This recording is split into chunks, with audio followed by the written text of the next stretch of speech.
Hi, everybody. Welcome to Radiator Comics Studio. My name is Neil Brideau. My pronouns are he, him, his. I run Radiator Comics, which distributes self-published and small press comics, graphic novels, and zines. Radiator Comics Studio is a series of online programs and print publications designed to support and expand the cartooning community in South Florida and connect it with the national comics scene.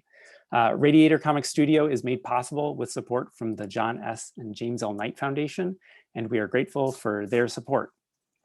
We're broadcasting tonight from Miccosukee land.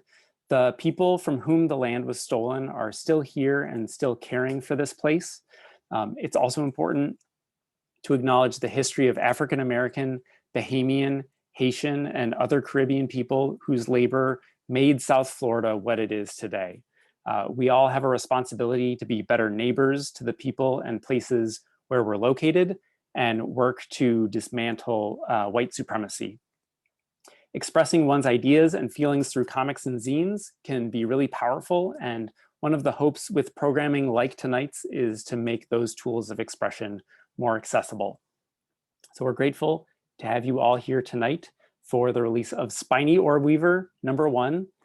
We have the two artists featured in this issue with us tonight, Miss Jaws and Tana Oshima. So welcome to everyone. Miss Jaws is Jessica Garcia, an illustrator, animator, zine maker, and fine artist from West Palm Beach, Florida. Her work blends themes of women, sexuality, struggle, and liberation to tell stories with authenticity and a sense of humor. Tana Oshima is a writer, a literary translator, and a comics artist based in New York. Her work as a cartoonist explores the themes of cultural identity, otherness, alienation, and migration in English and Spanish. She is a former Miami resident. Each issue of Spiny Orb Weaver features a new comic by a South Florida cartoonist. This issue's comic is Just a Walk Around the Block by Miss Jaws. The comic is about a person named DJ and their dog Max, who both have issues surrounding social isolation that they're working through. In the issue, I also got a chance to interview Miss Jaws. We talk about her art practice, what motivates her, and how South Florida influences her work.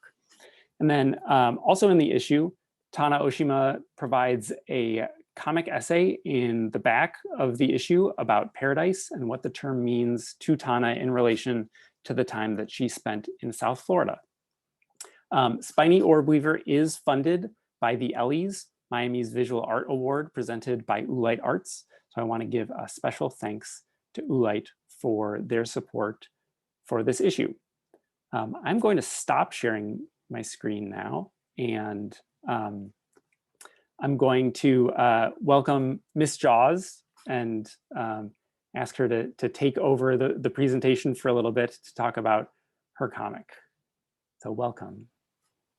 Hi, thank you for having me. I'm super excited. I feel like this was a huge secret to be sitting on for a while. I was really, really excited when I was able to finally share and see the final product. So today, I know I haven't interviewed Spiny Orb, so I feel like I get double the chance to talk. So I really want to focus on the process in particular and how I came to this idea for the comic. And I'm gonna start sharing my screen now. Okay. So I just want to talk about how I got started, and also like how it looks when I start. I feel like everyone, or not everyone, but some people have like this very gorgeous process. It looks beautiful from beginning to end, and everything's cohesive. And I just want to say that is not always the case. This is 90% of my process is just chicken scratch that I'm pretty sure I'm the only one who could read it. And sometimes I feel like that's on purpose, so no one can see my my secret ideas. So this is how it started.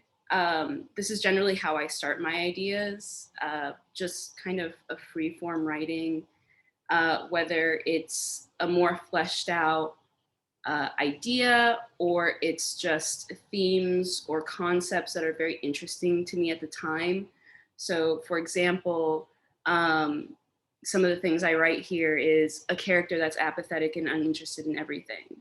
And further down, another example is anxiety. So one is an actual concept that is a narrative, and another is just sort of a theme that I want to touch on.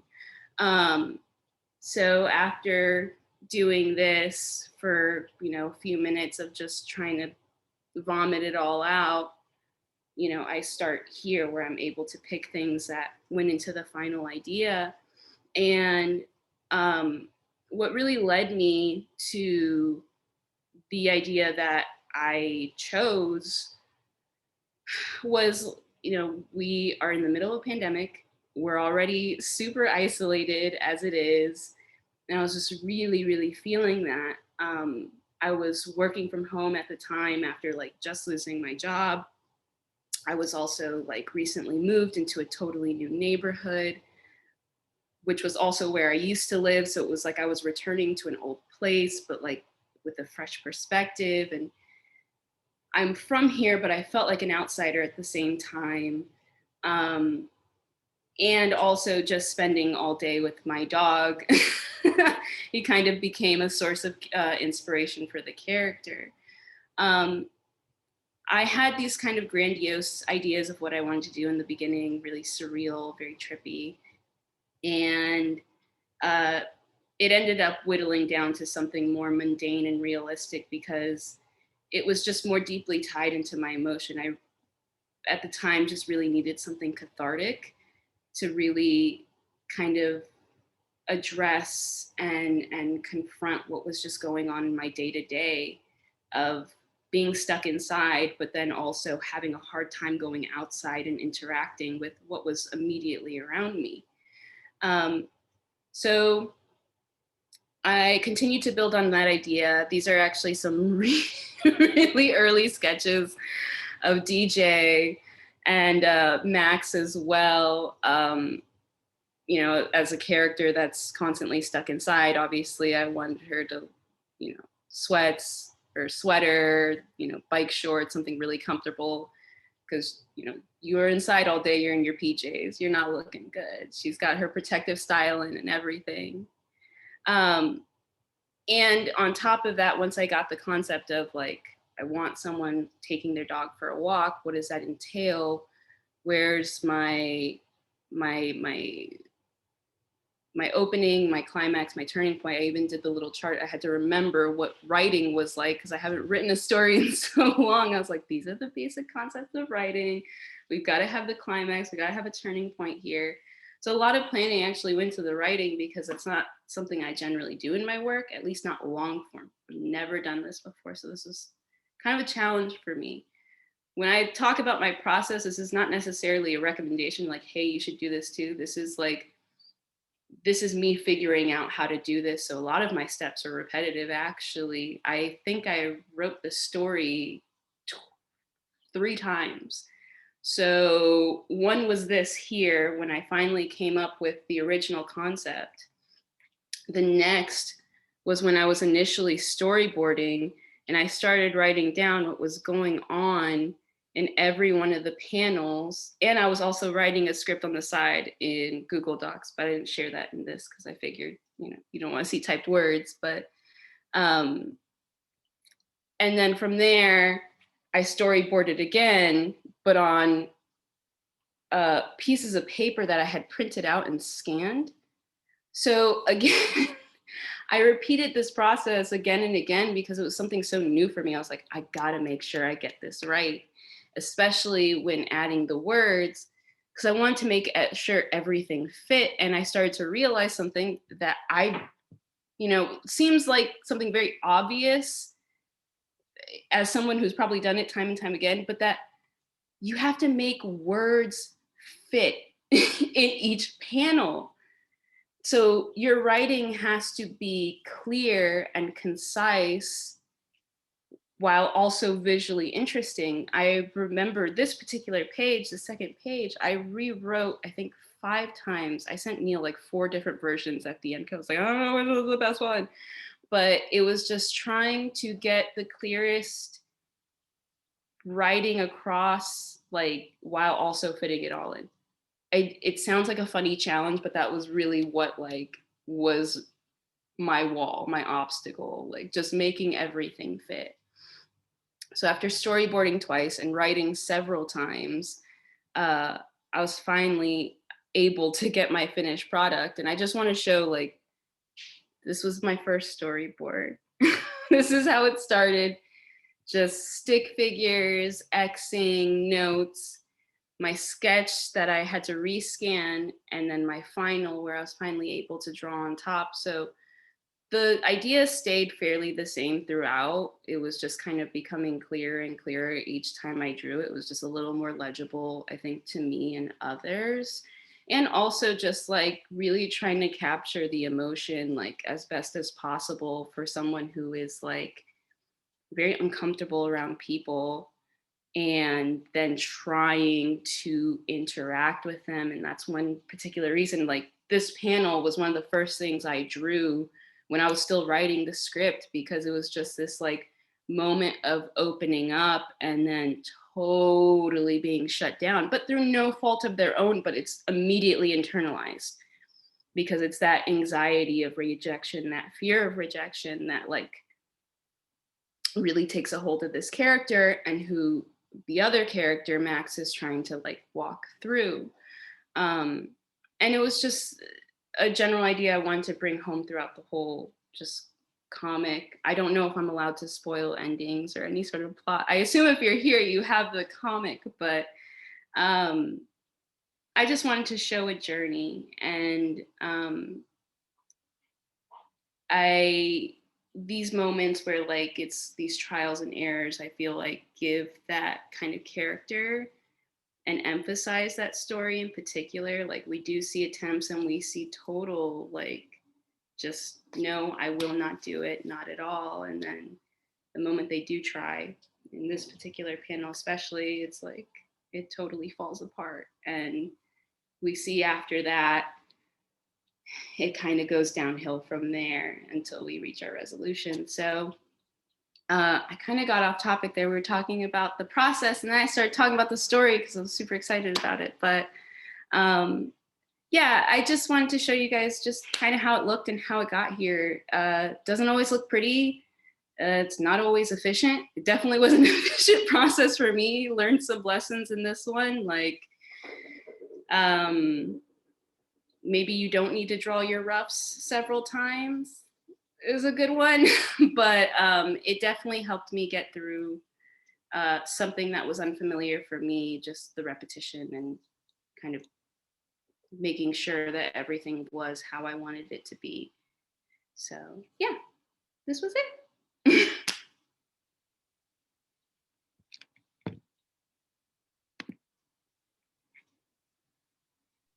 Cool. Thanks so much, Miss Jaws. That was really fantastic. And yeah, I just wanted to say that, like, I don't know, it's a really beautiful comic, and executing a comic that is so like seemingly like simple and focused on like the real feelings and complex characters is like no small feat.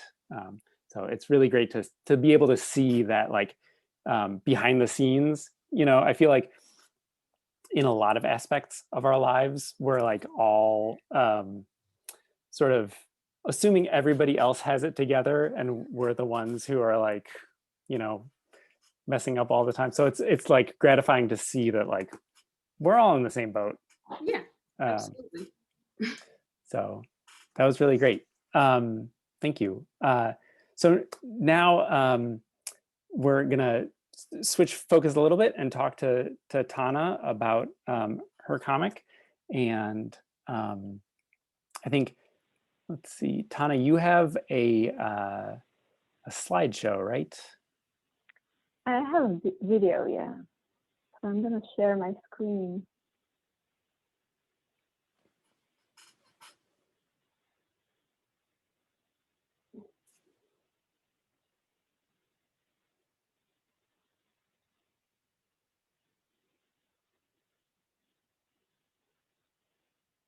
Why don't I see it? Oh, let me make sure that you are a co-host. Okay. You should be a co-host.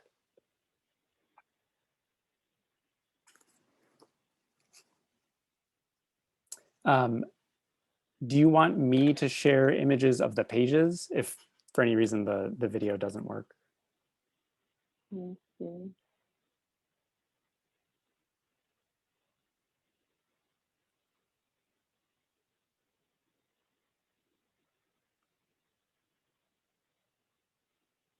I just can't seem to find the video.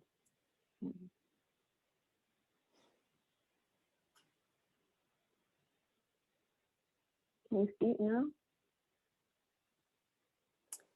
Yes. Okay.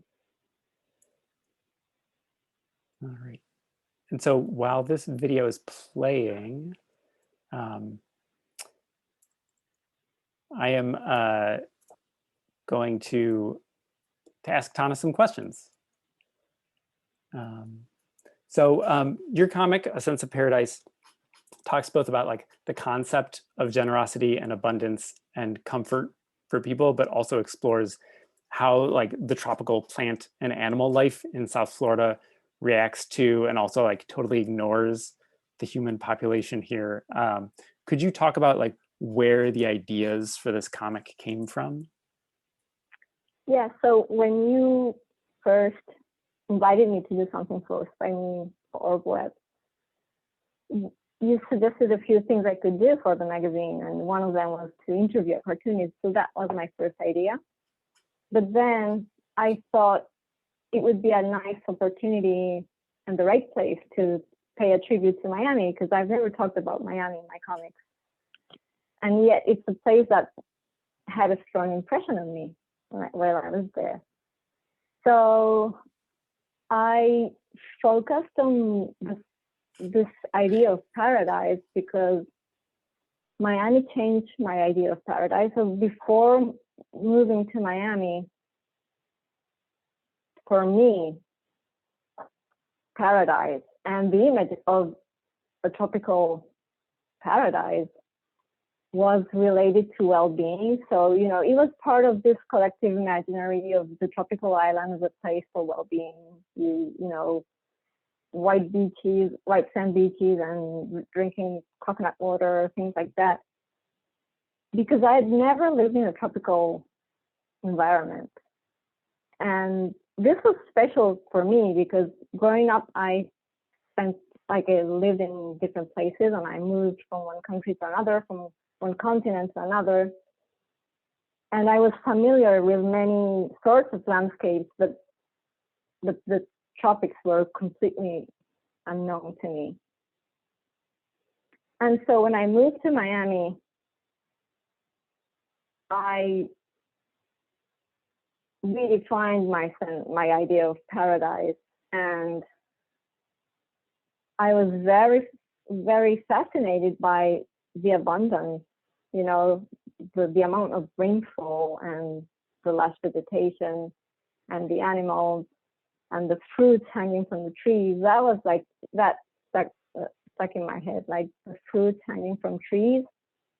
And so I thought maybe paradise is not necessarily a place where you find well-being. You could even be miserable in this place, but it's a place that has the potential to offer like basic, essential things so that you will never starve to death or freeze to death. You know, you can, if you let nature do its work, you'll have fruits hanging from trees, and you'll have a nice weather, so you won't freeze to death. So that was the idea that came to my mind, that paradise is that. It's not necessarily like a place for happiness or well-being.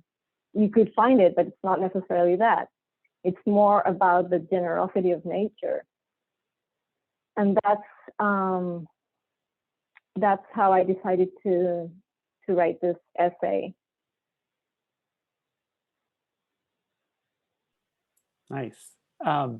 And so, and like sort of picking up on that point, there's actually like a quote from the comic that really struck me, in which you write, there's a profusion of energy and production that makes those who see it for the first time salivate.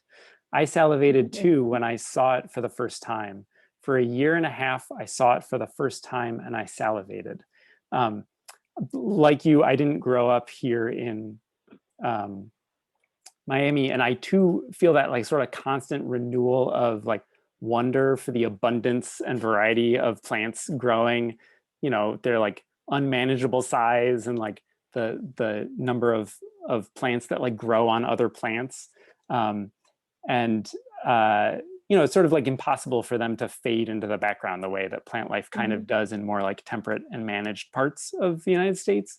And you even like mention at the end of the comic that like the plant life and vegetation, or you indicate that sort of that Miami kind of had like an influence on your work because like plant life and vegetation keep showing up in your self-published comics. And so I was wondering if you could talk a little bit about that influence that the region has had on your work.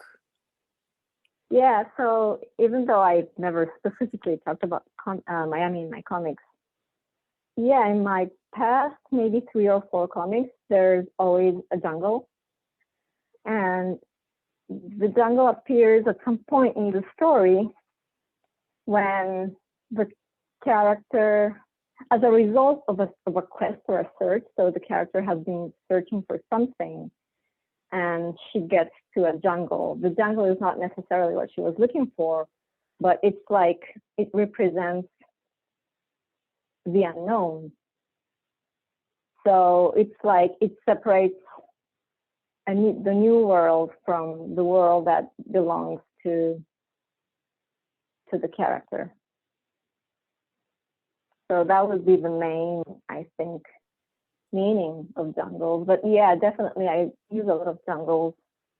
And not a lot, but there's always some kind of jungle in my recent comics. Cool. And then something sort of also along those lines is one of the aspects that I love about the comic is how like the plant life is like busting out of like the edges of the panels, and also the very like cut paper kind of feel of the comic, but it also has like a very like rigid sort of like thin line work as well. Can you talk a little bit about like how you put this comic together?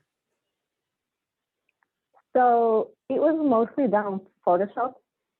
The drawing, I always draw with pen on paper, but then I colored it digitally, and I added this layer of yellow paper, several papers put together. It's just a layer in Photoshop. And that, I think this comic was the last comic I decided to color digitally. And now I'm just coloring with acrylics or gouache. But yeah, this one I did in Photoshop. Nice. And Thank you. unlike Miss, unlike Miss Jaws, unlike Miss Jaws, I don't really know how to draw. So, you know, my characters are like always the same. I always draw the same thing. And my human figures are like a slightly evolved form of the stick figure. You know, if you put the stick man or stick woman on an evolution scale, the next step to the stick man is my human figure. So I didn't do any draft or storyboard like Miss Jaws did. It just drew, you know, whatever I know. You know, people don't take me seriously when I say I don't know how to draw, but because you know they'll say, oh, but you drew this and you drew that, but I can draw this and I can draw that. That's it. I can't draw everything. So I'm always drawing the same things. So anyway, yeah, I just, you know, started drawing my usual drawings on paper, and I scanned it and put it together in Photoshop. I feel like all cartoonists, both both of you, Tana and Miss Jaws, are like very good at self-deprecation and also very good at art. And you refuse to hear it. Well, thank you so much for presenting your artwork. I want to bring Miss Jaws back into the conversation and ask you a question about your comic and about your work in general. This comic has a lot to do with vulnerability, about like literally getting outside of your comfort zone and meeting new people. Miss Jaws, your illustration work also deals a lot with vulnerability. There's like a great deal of physicality to your illustrations. And in our interview, you talked about how, and also in your presentation, about like how you draw from your own life and using zine making as a tool for catharsis. So when you put your artwork out there, are you doing that?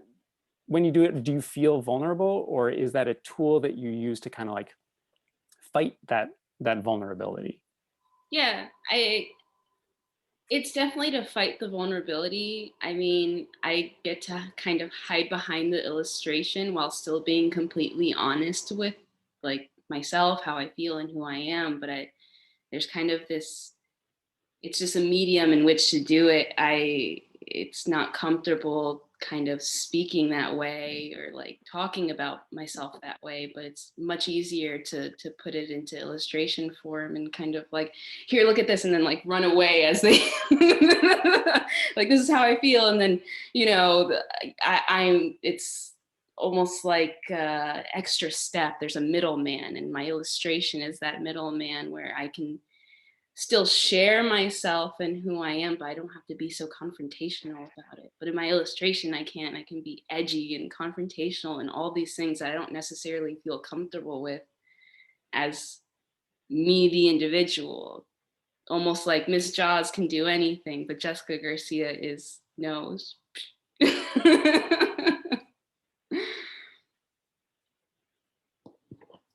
And when you were showing your process for this work, how different is that from like your illustration work?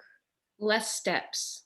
The only thing that's really different, like I usually start drawing right away. I'll, start with just a few scribbles and then get right into it with an illustration.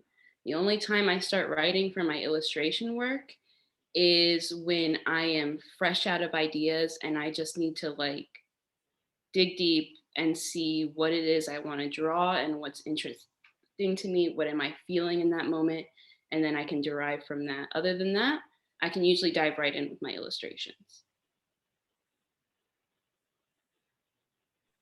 Cool.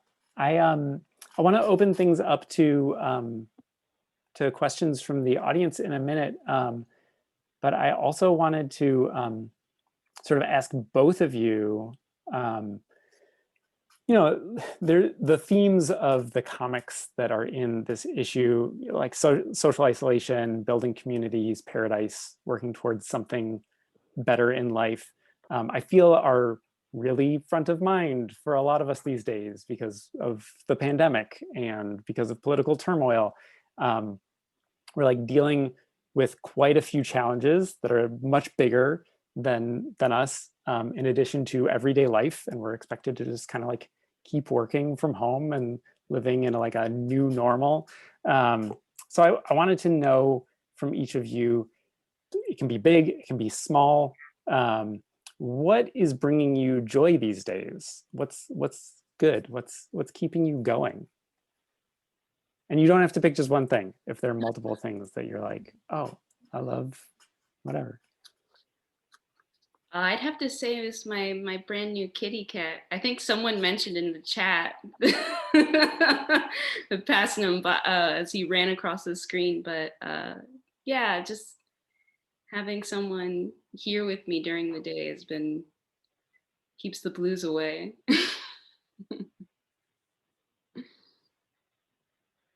Yeah, for me, can you hear me? Mm-hmm. Okay. For me, there's a few things. Like, I really enjoy doing what I do, like drawing and making comics. But also here in New York City, I live in the city. Central Park has been essential, like really important to be able to connect with nature, if only a little bit every day, because I live in a very urban setting. So yeah, walking around the park is one of my favorite things right now.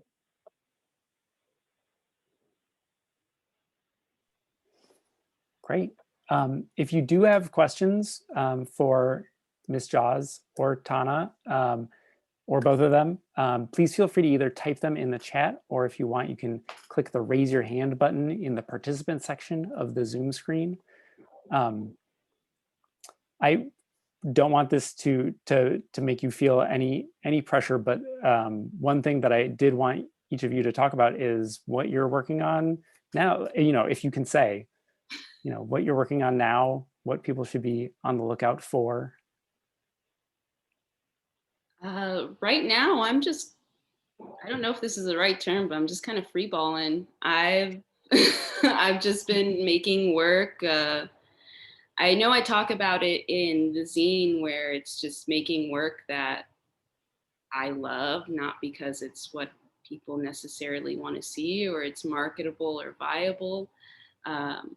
I used to make stuff every day, and I had a severe case of burnout. I was just thinking, what's the next thing I can make that everyone will love and will skyrocket me to the top? And it was, it just made me go mad. So now I'm just making random stuff all the time. 75% of the time you won't see it because it's getting crumpled up and thrown in a corner and moving on to the next thing. So I'm all over the place. But look out on Instagram. I usually post stuff there that does make the cut. That's good. Being productive is good.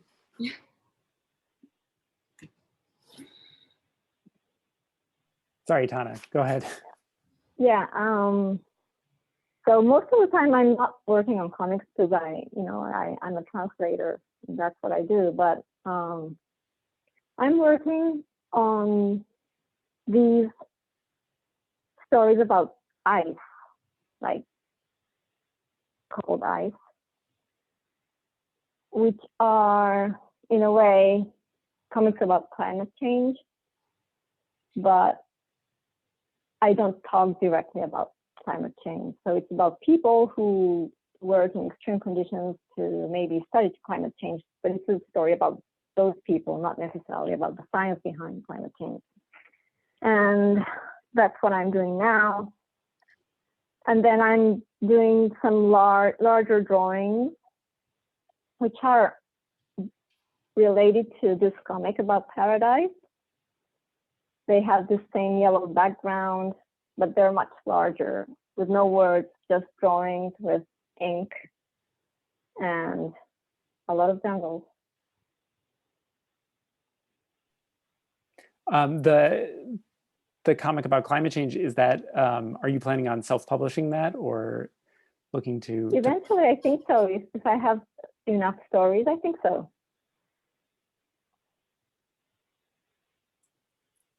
Cool. Well, unless there are any questions from oh wait, we do have a question from the audience. So Andrew writes, Tana, do you feel like your drawing style limits the kinds of stories you work on? Or do you think that the stories you want to tell match up with your drawings? I don't think the drawing limits the story. I think the drawing limits the drawing. But the story, no. Because I first write the story. So when I'm writing the story, I'm still totally free and not thinking of the drawing. Like the story could be independent by itself. It doesn't need the drawing. But then the drawing, it has many limitations because, as I said, I can't draw everything, and I don't master. I don't have the skill. But it's not something that I'm very worried about. Like so far it's working for me. I think it's working very well for you.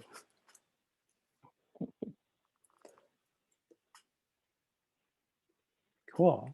And so, and Drew asks, also for Tana, I noticed this piece uses a font rather than handwritten text. How did this influence the finished piece? Oh, so the font is because I didn't have enough space for all this text. So, you know, typed letters are much condensed and take less space than handwritten letters. So I usually don't do this, but this was an exception. And does this influence the finished piece? In what way? I don't know. I don't think it's influenced. I don't know the meaning of the question. I'm not sure. I don't think it influenced the piece.